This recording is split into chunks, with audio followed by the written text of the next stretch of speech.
Hello दोस्तों, math magician online class में आपका स्वागत है। मैं श्याम कुमार। दोस्तों, आज मैं आपको हिंदी का ऑब्जेक्टिव क्वेश्चन बता रहा हूं और ये परीक्षा में ज़रूर आएगा। बहुत ही मस्ट एकदम इम्पोर्टेंट है, बहुत ही महत्वपूर्ण है दोस्तों, और इसको ज़रूर याद कर लीजिएगा, एकदम परीक्षा में आएगा ही। पहला क्वेश्चन है दोस्तों कि उच्चतर शिक्षा के लिए भीमराव अंबेडकर किस देश में गए। देख रहे हैं ना, यहाँ कह रहा है कि कहाँ गए, देश का है। यहाँ ऑप्शन है इंग्लैंड, रूस, जापान, अमेरिका। तो भीमराव अंबेडकर पहले न्यूयॉर्क गए। कहाँ गए? न्यूयॉर्क। और ये जो न्यूयॉर्क शहर है, यानी ये जो न्यूयॉर्क देश है, ये अमेरिका में पड़ता है। और अमेरिका में जाने के बाद इंग्लैंड में गए। तो इंग्लैंड में वहाँ के बाद फिर वहाँ यानी इंग्लैंड में ही उसकी पूरा शिक्षा हुआ, लेकिन पहले पहले अमेरिका में ही गए। तो इसमें से कहता है कि कोई एक ऑप्शन चूज कीजिए। तो इसमें कौन ऑप्शन होगा दोस्तों? तो इसका सही उत्तर डी होगा। ठीक ना। चलिए अब अगला क्वेश्चन की तरफ चलते हैं। इसमें है कि जाति पाति तोरक यानी जाति पाति तोरक मंडल का वार्षिक सम्मेलन किस वर्ष हुआ था दोस्तों? तो इसमें जो आप देख रहे हैं, यानी इसका जो ये एक तरह से समझिए कि यानी भीमराव अंबेडकर ने लिखा था, और भीमराव अंबेडकर की यह बात है कि भीमराव अंबेडकर ही जाति पाति तोरक मंडल का वार्षिक सम्मेलन में गया था। तो ये किस वर्ष गया था? तो ये यहाँ ऑप्शन है 1935, 1936, 1937 और 1938। तो ये जो आप देख रहे हैं ये भाषण है। क्या है दोस्तों? भाषण है। और जिस समय क्रांतिकारी नेता यानी इंग्लैंड का आया था, अंग्रेज का आया था, उसी के अवसर पर इस भीमराव अंबेडकर को बुलाया गया था। तो पूछ रहा है कि किस वर्ष में गया था। यहाँ 1935 दिया है, 1936 दिया हुआ है, 1937 और 1938 दिया है। तो यह 1936 ईस्वी में गया था। तो इसका ऑप्शन दोस्तों बी होगा कि जाति पाति तोरक मंडल का वार्षिक सम्मेलन 1936 ईस्वी में हुआ था। उसके बाद दोस्तों अगले क्वेश्चन की तरफ चलते हैं कि निम्न में पड़ोसियों के साथ आवारागर्द छोकरों के साथ लट्टू कौन नचा रहा था? तो यहाँ ऑप्शन है खोखा, रजनी, मदन, आरती। तो आप जानते हैं कहानी यह 20 के दांत का लिया गया है दोस्तों। यह किसका लिया गया है? 20 के दांत का कहानी है यह। और इसमें आवारागर्द छोकरों के साथ लट्टू जो नचा रहा था वह यानी मदन था। कौन था? मदन था। तो इसमें ऑप्शन है सी। तो इसका उत्तर होगा दोस्तों सी, यानी खोखा नहीं था, रजनी नहीं था, आरती था, और वह मदन ही था जो आवारागर्द छोकरों के साथ लट्टू नचा रहा था।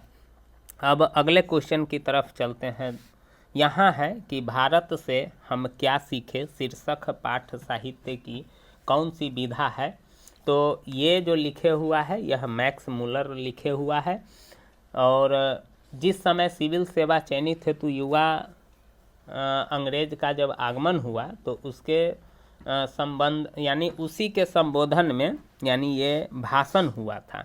तो ये कविता, नाटक, रेखाचित्र, भाषण ऑप्शन है। तो इसमें आपका उत्तर होगा डी। तो ये जो देख रहे हैं डी, इसका उत्तर सही है। भारत से हम क्या सीखे शीर्षक पाठ साहित्य की कौन सी विधा है? तो इसका सही ऑप्शन डी होगा।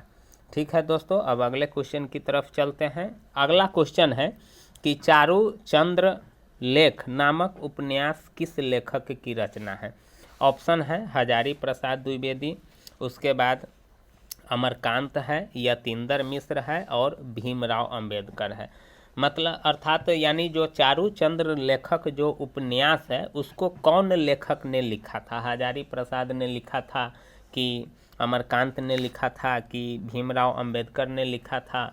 और ये जो देख रहे हैं यह यानी इसमें हजारी प्रसाद द्विवेदी ने लिखा था। ये जो ऑप्शन आप ए देख रहे हैं यही जो लेखक है, यह चारू चंद्र नामक लेखक उपन्यास लिखा था। जो अशोक का जो फूल है वो भी लिखा था, उसके बाद कल्पलता भी लिखा था।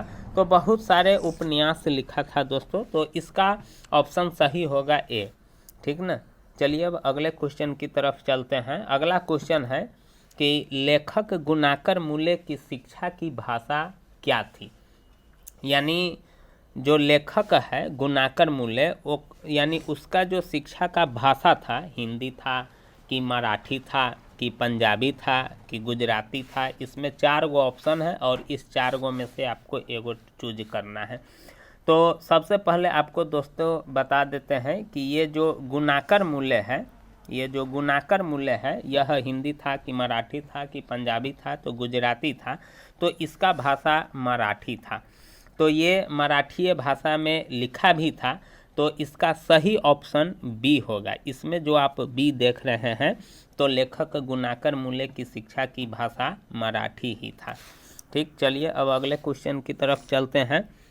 हमारे पड़ोसी देश नेपाल, हमारा जो पड़ोसी देश नेपाल है, वहाँ का जो नेपाली और नेवारी जो भाषा है वह किस लिपि में लिखी जाती है। यानी ऑप्शन है चित्र लिपि, देवनागरी लिपि, अरबी लिपि और सिलय बड़ी लिपि।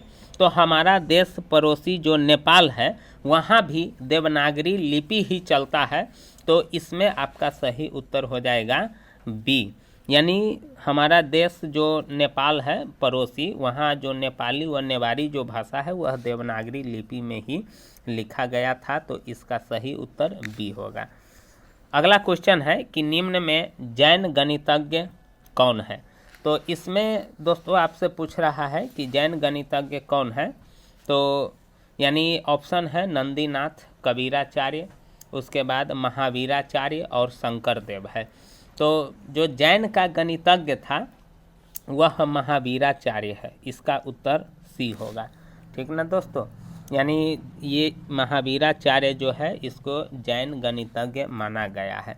अब दोस्तों अगले क्वेश्चन की तरफ चलते हैं कि बहादुर शीर्षक कहानी के लेखक का क्या नाम है। ऑप्शन है आपके पास दोस्तों, यानी ऑप्शन है ओम प्रकाश वाल्मीकि, उसके बाद विनोद कुमार शुक्ल और गुणाकर मूल्य और अमरकांत है। तो इसमें जो आप देख रहे हैं यानी ओम प्रकाश वाल्मीकि, विनोद कुमार शुक्ल और गुणाकर मूल्य, अमरकांत, ये 4 गो जो ऑप्शन जो आप देख रहे हैं, इस 4 गो में बहादुर कहानी के जो शीर्षक का जो यानी लेखक है वह अमरकांत जी है, तो इसका सही ऑप्शन बी होगा। अब अगला क्वेश्चन है मेरा कि बहादुर शीर्षक कहानी में कौन अपने शरीर की मालिश बहादुर से कराता था। इसमें दोस्तों थोड़ा मिस्टेक हो गया है कि बहादुर शीर्षक कहानी में कौन अपने शरीर की मालिश बहादुर से करवाता था। अपने शरीर की मालिश, यहाँ जो होगा ना मालिश होगा, यानी अपने शरीर की मालिश बहादुर से कौन करवाता था। नवल था कि पवन था कि नरेंद्र था कि किशोर था। तो इसमें क्या था कि किशोर ही जो है, इसका ऑप्शन सी होगा। और किशोर यानी नहीं डी होगा, यहाँ भी थोड़ा मिस्टेक हो गया है दोस्तों, यहाँ ऑप्शन आपका डी होगा। यानी यहाँ प्रिंटिंग में गड़बड़ हो गया है, यहाँ ऑप्शन इसका डी होगा। और किशोर जो था वही यानी बहादुर से मालिश भी करवाता था, साइकिल भी साफ़ करवाता था, वो अपना जूता भी साफ़ करवाता था। तो इस प्रकार से दोस्तों आपका 10 का 10 ऑब्जेक्टिव हो गया है।